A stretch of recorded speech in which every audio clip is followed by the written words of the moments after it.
Well, I think that both Anika and Erica have really brought up some fantastic points, both in terms of the way that we've seen all of SaaS technology move from, because money started to cost something, we saw all of it move from growth at any cost to profitability. And so sustainable and durable growth has really required our attention, right?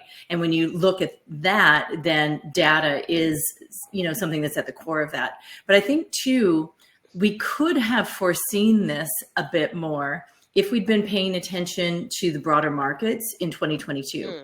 And that's where, because we're at the intersection between the customer and the company, we're not just customer success leaders, we're business leaders. And I think it's really incumbent upon us to understand what's happening in the general sort of macroeconomics and marketplace. And if we take a look at how, what's happening with interest rates and understand how then that impacts, our general business and tech in particular, startups in particular are reliant on what's happening with interest rates because that impacts investors and what they have as opportunities, right? When money didn't cost anything, investors could throw a bunch of money at tech. And if you had an idea, you could get funding, right?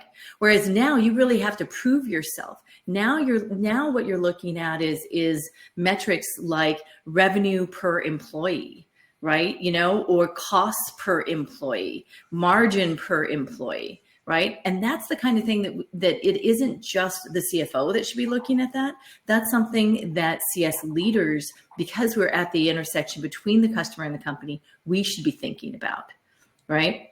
And so I think that we're going to continue seeing that in 2024. And then the only other thing I would add in is also what's happened in this last year is the explosion of generative AI and how AI is now accessible to everyone. In the same way that you see computers are accessible to everyone just because it's in your hand now, that's how generative AI is, that's how AI is.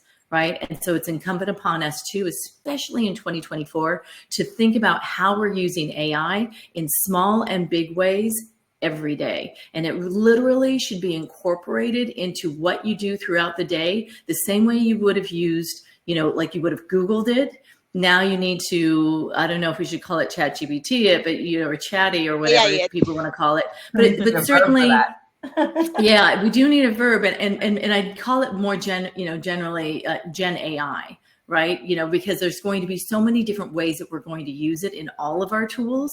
And that's really, something that I think we want to engage in and embrace, not only for productivity, but for the trends that we'll get from the data that we'll be cleaning that Erica talks about, and to the end goal of being, creating sustainable and durable growth for our customers and for our companies.